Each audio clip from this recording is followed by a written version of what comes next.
Happy Friday. It is first Friday of 2024. Welcome to Breakfast with Bridgett. I'm your host, Bridgett Ellison. It's bright and early, 7:30 here on News 6 Plus and clickorlando.com.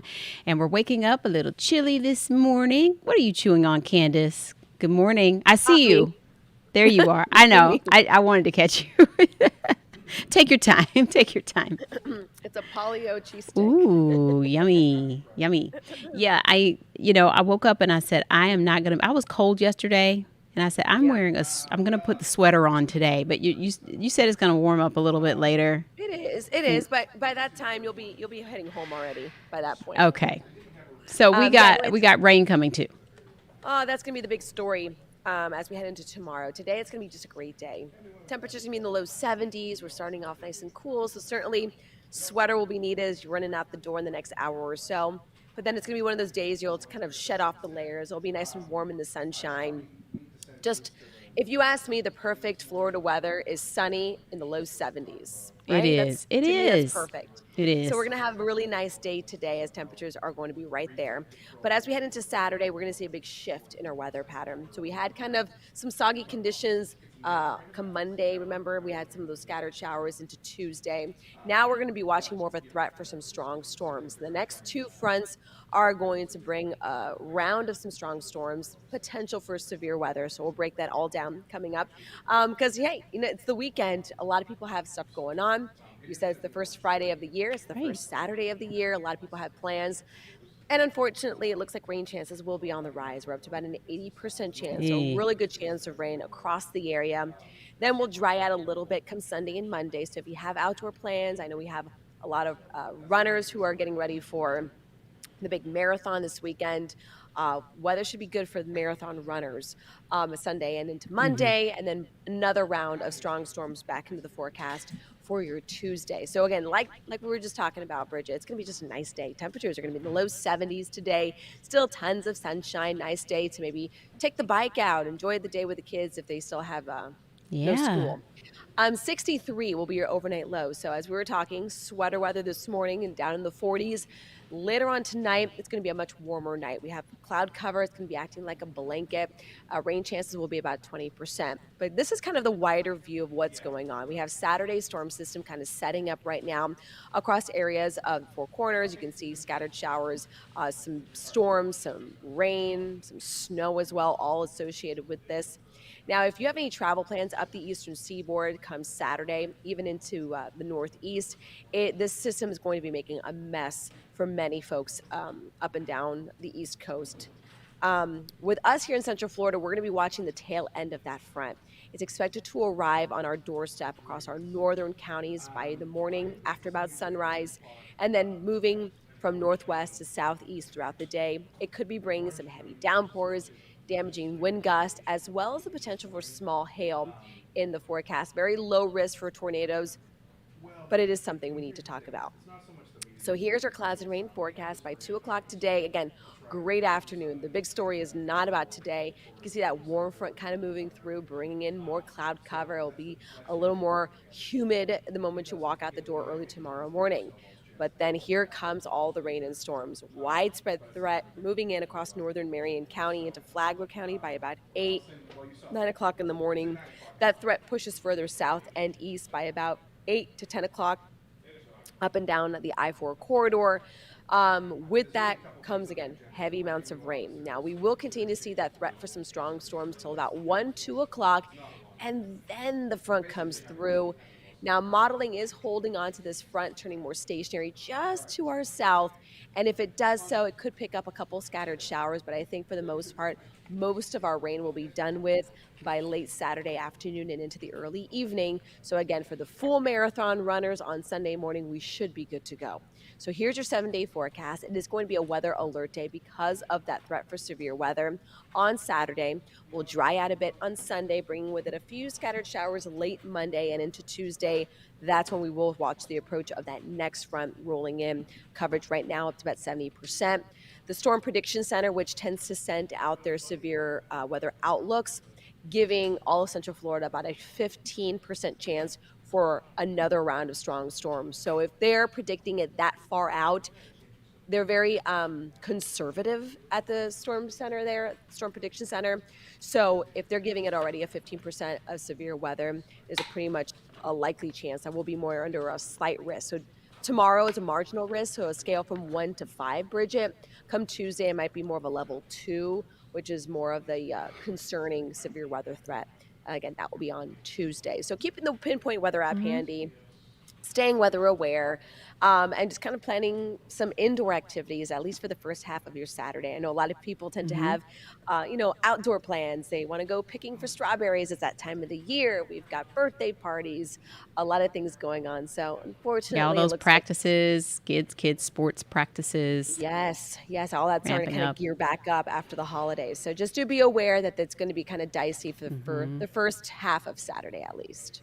All right. Well, we'll take what we can get. And like you Yeah. said, it's just a kind of a busy pattern here with the weather for these Yeah. next several days. So, It's these fronts and these disturbances are tracking further south. Normally they travel a little further north, so we'll kind of get the tail end of it. But a lot of the energy behind it is to our north. But with El Nino, we tend to see these systems a little further south, and that sag is what brings in some of those severe storms, brings in that soggy outlook. So you can thank El Nino for all the rain, which is not a horrible thing. If we can just get the rain on Saturday and not the severe weather threat, that would make us all happy, just because we do need the rain after all. that is very true. Well, hmm we'll be ready. Thank you, I'll Candace. be taking down Christmas all day Saturday. I looked at the Yes, weather forecast a few days ago and I said, you know what? Looks like Saturday might be a day to stay home and tidy up.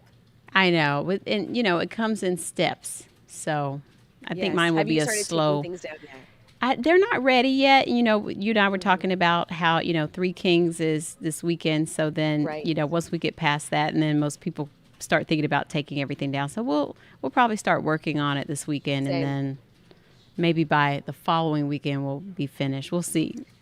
I know I'm done when I stop watering my tree.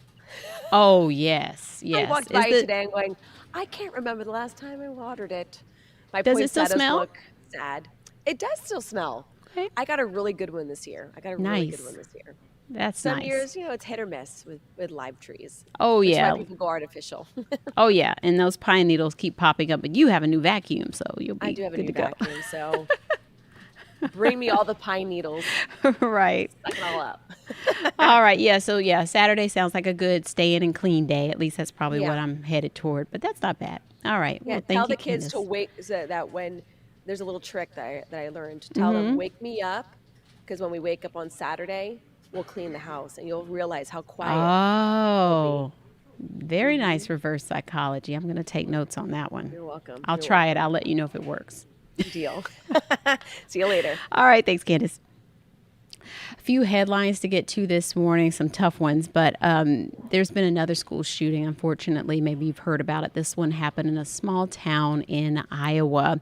They're still searching for answers this morning after this, and police say 17-year-old Dylan Butler, that's the suspect, opened fire inside Perry Middle and High School in Perry, Iowa. A sixth grade student was killed and 5 others were hurt, including a school principal. While the motive is unclear, Butler's friends say that he had been bullied for years. Investigators say Butler himself died from a self-inflicted gunshot wound. So we'll be following that story for you on News 6 and clickorlando.com. Also, an update to a story we told you about yesterday, that Paddock Mall shooting that happened in Ocala over Christmas. They had an emotional meeting yesterday, and it had been 2 weeks since the chaotic scene and that shooting at the mall. One person was killed, another person was hurt during all that, and of course, all the people who were in the mall at that time experienced so much trauma. So last night, a special group was brought in to help anyone who may have witnessed all of this and maybe having trouble dealing with this and unpacking it. So Troy Campbell was there and spoke to some of those survivors who are coping with this aftermath. We saw dozens of people gathering inside the Ocala Police headquarters for a couple hours to receive mental health resources following the deadly shooting at the Paddock Mall 2 days before Christmas. We spoke to witnesses who say speaking to people here really helped them. There wasn't a day that goes by that I don't think about it. Elaine Springer says she was inside Starbucks at the Paddock Mall in Ocala with her granddaughter on Saturday, December 23rd, when law enforcement says the deadly shooting happened. I actually thought I was having a heart attack because I was feeling so tight in my chest, and she just kept pulling me and telling me, please keep going. The Florida Crisis Response Team invited Elaine and other shooting survivors to meet with trauma victim advocates on Thursday. Anytime that you fear for your own life, for someone else's life, or witness a tragedy such as this, it really fuels the traumatic response. Ocala police say the shooting killed 40-year-old David Barron and injured one other. I just remember I was having a panic attack and I was just crying. And 14-year-old Annabelle Lanahan and her friend Alyssa McDaniel say they were inside of a clothing store in the mall when the shooting happened. The teens say it helped speaking to others who also witnessed the shooting. Late at night, for some reason, I would have just start crying out of nowhere, and I was like, what was wrong with me? But people were explaining it in the room, and I was like, oh yeah, it's kind of normal. The Ocala Police Department says a search is underway for the suspected shooter, Albert Shell Jr., on a warrant for first-degree murder. Mental health resources are still available for anyone else who needs them related to the deadly mall shooting. As of now, there have been no arrests in the case. In Ocala, Troy Campbell, Getting Results, News 6. All right, we're going to take a quick break. We'll be right back.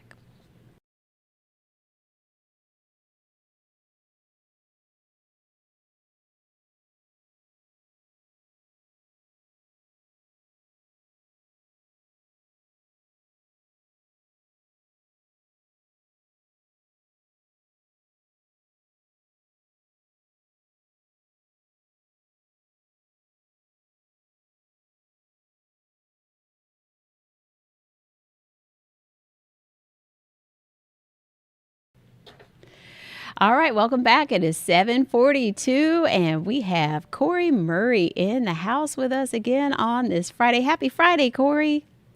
Happy Friday. Happy Friday. How you doing? Doing great. It's great to have you again this morning. And for those who weren't with us for some of the previous segments, Corey is one of our longtime photojournalists here at News 6, and you specialize in working with the investigators right now, but you've done it all. And now you are also doing your podcast every week called Black Men Sundays. And so you're getting ready for another installment. And for people who don't know, Black Men Sundays is available anywhere you get your podcast, and a lot of times you're talking about things to help empower people with, getting, financial skills together and building generational wealth and success, right? That's right. Generational wealth, finance, and business. First off, Happy New Year. Happy Friday, Bridgett. I'm excited to be here again. Black Men Sundays, we're opening every new year. I always try to get an accountant or a financial advisor to just let's knock the door down. We don't had some Christmas debt. Oh, typically, and I'm gonna be honest. Typically for me, January, February is what I call rebound months financially, because I don't swipe the credit card for Christmas. Right. Wife wanted some jewelry.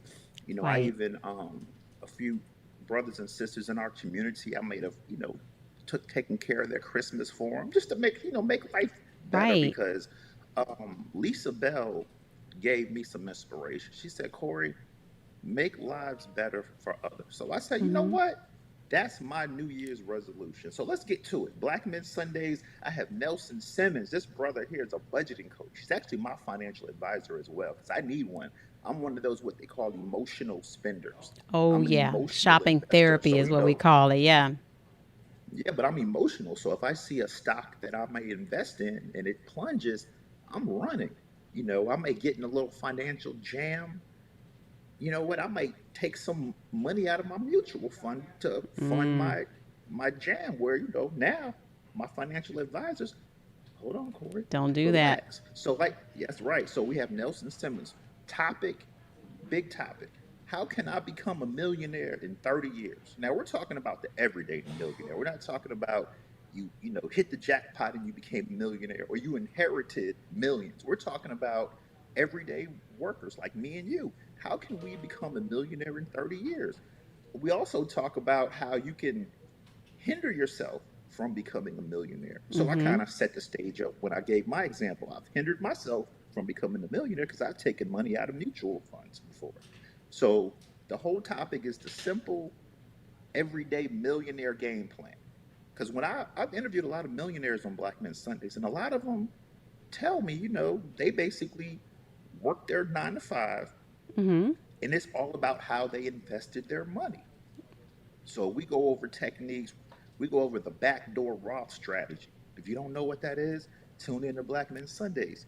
We go over the 401k IRA millionaires. If you don't know what an IRA is, and you over 30, you need to listen to Black Men Sundays. Yeah, we're giving you the game. This is like a master class. I'm almost tempted to make this a part 1 and part 2 because it was so good. Like Mm-hmm. I'm excited. 7:45 in the morning, and I feel like it's noon. Like this show is yes. Listen to this show. This Sunday's drops at midnight. All podcast platforms. Let's get it. And also, you know what the best thing that we talk about on here? Unfortunately, a lot of brothers and sisters, lost their job. A lot of brothers and sisters changed jobs in the new year. So we talk about how to roll over your 401k, the Into employee an sponsored IRA. money Mm-hmm. immediately. There you go. Very good. It sounds like we need to take notes, Corey. Yeah, like I said, Definitely this is get a master notepad for this class. podcast. This is Yeah, I one you would want to say listen to when I next to a notepad instead of driving, maybe, or you'll have to go back yeah, and write notes.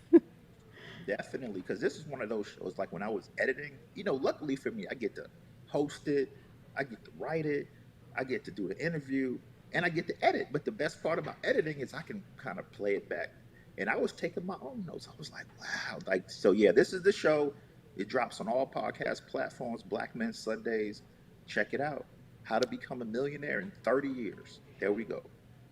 I love that concept. And it, like you said, it's the beginning of the year. So it's a good time to set those, financial goals, because a lot of times we talk about, diet and exercise and things like that. But we also want financial fitness. So it's a good time to really take account of, adjusting your habits and looking ahead and not just being in the moment and impulsive spending, like you said, or emotional spending. So I love that concept. So that you said drops at midnight.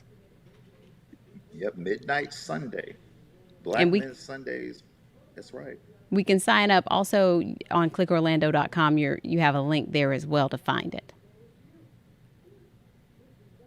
Yes, I do. It's clickorlando.com/Black Men Sundays, or just go to Click Orlando under search and just type Black Men Sundays, and you'll see every show that we've done for like the past 2 years. Everything is documented. But the best part about it is, you can go back and listen to any show. We're almost at 100 shows. We're talking about Wow. buying a business. How do you, if someone already has an established business, how can I purchase that? If how can I start a business? If should I quit my 9 to 5 when my business blows up? The answer is no. It's called streams of income. How many streams of income do we need? I had a millionaire come on the show. He said, listen, if you really want to be financially free, you need 7 streams of income. So it's like, okay, this is where we're going. Okay. Well, I love that. And it's great information. And it's great that you can go back and look through the archives and find the topics that relate to you most. So great information once again, Corey. So happy Friday, and we'll be listening to you on Sunday. Yeah, happy Friday. Good to see you. And like the best part is we made it to the new year. Yes, we So, did. you know, Hallelujah. that's right. All right, Corey. See you soon. Thank you. Thank you. So good information there. We want to take a look at a very fun story from our own morning anchor and insider guide, Crystal Moyer. And it's something that you probably have never tried before. So why not try it in 2024? It's not skydiving. It's not a traveling plan, but it's driving a military tank. It is unlike anything that you've probably ever seen or thought about doing, but it definitely looks fun. Take a look at a local attraction that lets you do just that. It's go time. News 6 meteorologist Samara Coquino's getting into the driver's seat of a 17-ton military tank at Tank America in Orlando. Her experience starting with a safety and informational program before rolling out to the 14-acre attraction. Samara's head peeking out from the hatch of the tank as she navigates the half-mile course with obstacles like ditches, trenches, and hills.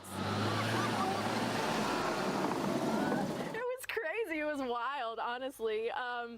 It was a little intimidating at first. This is a British war tank. That's why she's driving from the right seat, an experienced co-pilot by her side. Yes, we have a number of Marine Corps and Army veterans, some of which did maintenance, repair work, recovery on tanks while they served. And those are the folks that are going to be with you on the vehicles, making sure that you're having a great time and making sure that you're safe here at Tank America. Samara reflecting on stories about her grandfather, James Ownby, and his time in the Army. So my grandfather, he drove tanks in World War II.